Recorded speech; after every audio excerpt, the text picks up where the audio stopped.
Okay, now we restart our computer, and for that, shut down. No, we don't say shut down, we say restart.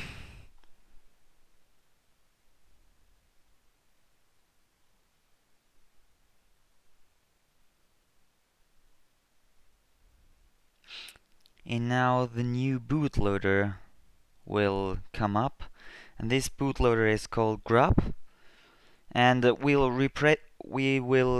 replace this bootloader later, but now we need to boot into Windows 8 first in order to fix the Windows 7 boot. So we boot Windows 8, and now when it comes up, we go to restart, and then we press shift again while we press restart. And then we go to troubleshoot. And the good thing is that we still have the troubleshoot option. If we have made any mistake partitioning the drive, this will disappear. I have noticed it myself, and that's a big problem. And because we did not fail, troubleshoot still is here, so we can click it, and that's something we can really be proud of. Then we go to advanced options, the lowest one. Then we go to command line, don't know what it's called, that one where it says C here. And what we do now is we'll create the entry for Windows 7. Now, into grub we need to select Windows 8 again, and then the command line will boot up. You just select your account and type in your password. Okay, now the command line has come up. What we want to do first is we want to open the Windows partitioning tool, so we type in disk part,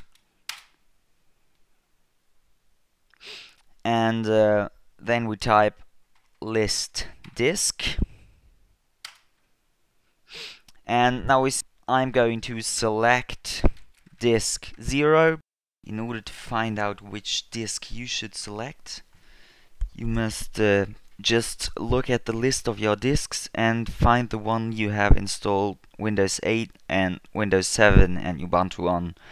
In my case, it's disk 0 because disk 1 and 2 are just the USB sticks I connected. And then we say list volume.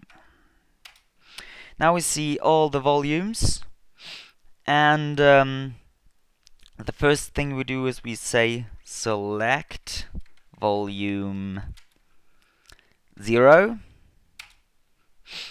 and now we'll type assign letter is like M, because we don't want Windows 8 to be the C drive now, but we'll select volume 2, which is Windows 7, and now we write assign letter C. So now Windows 7 is our C drive. That's very important. Then we type select partition 6. That's the EFI-system-partition. So we type select volume 6, and volume 6 is also getting to get a drive letter, and this drive letter shall be assign letter is N. So now all the drives we need have got the correct drive letter, so that we can exit disk part. And then we type N. Okay, now we type mkdir N EFI Microsoft Windows 7. This will create a new folder and we'll install the bootloader for Windows 7 into that folder.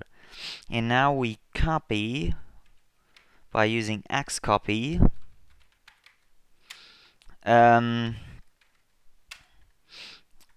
all of the files from the Windows 8 drive to the Windows 7 bootloader, because we'll use the Windows 8 bootloader and just configure it in order to start Windows 7. But we'll not touch the bootloader that has been installed from Windows 8 onto the EFI partition, but we'll just copy the files from the Windows 8 drive. So we say xcopy and then we type in the folder for the files of the Windows 8 bootloader, boot EFI. Then we just type a little star in order to copy all the files. Then we say N as the destination.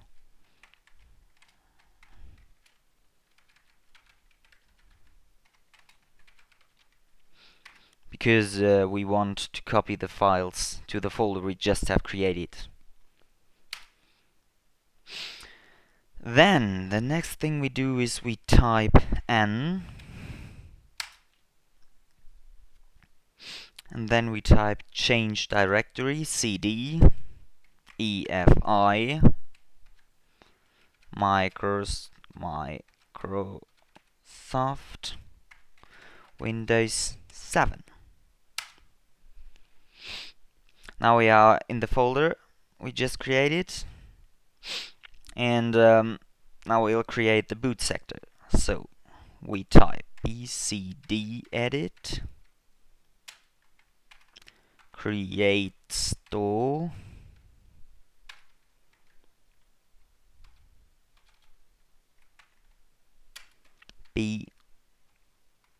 store bcd,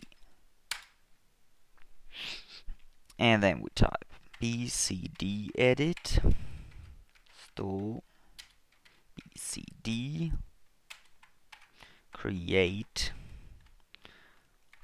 then we take one of these special parentheses, don't know what they are called in English, gr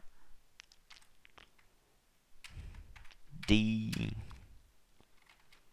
Windows 7 boot manager.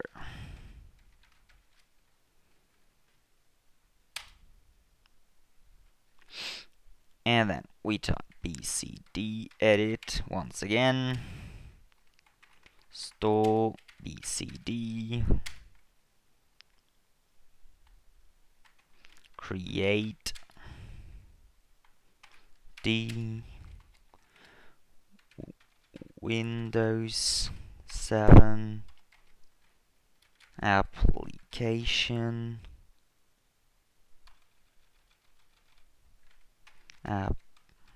application OS loader. And now we see here good, and we'll need that one later. So now we type cd edit store bcd set boot mgr default, and now we need to copy this. So we say edit mark, and we just mark this, and then we press enter, and then we make a right click here, and then he has already entered it here, and then we press enter, And then we type again bcd edit store bcd set boot mgr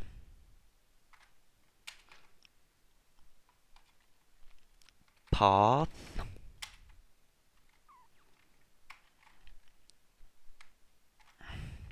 EFI Microsoft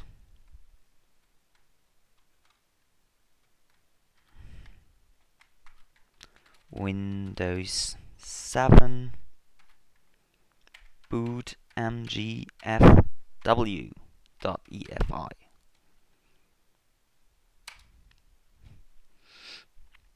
And then we type bcd edit store bcd set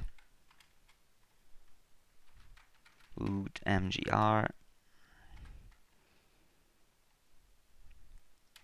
display order default.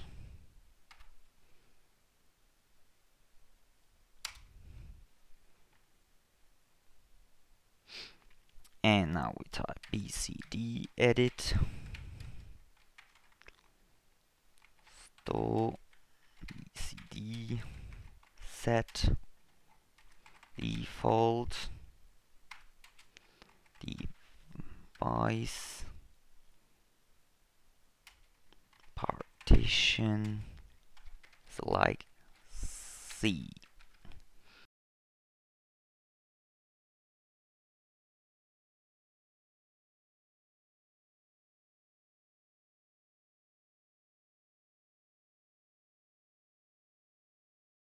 And then bcd edit store bcd set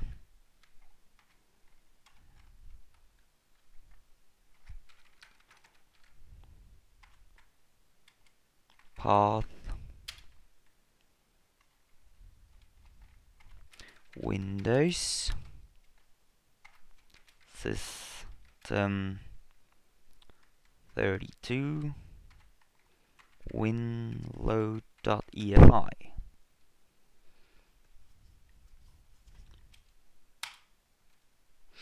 And then we type, and now it's this is the last entry, the edit store bcd set default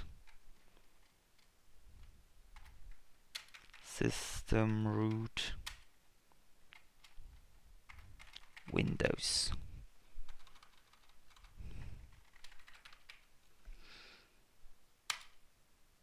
And now we have finished. Fantastic. And then we can just say continue using Windows 8.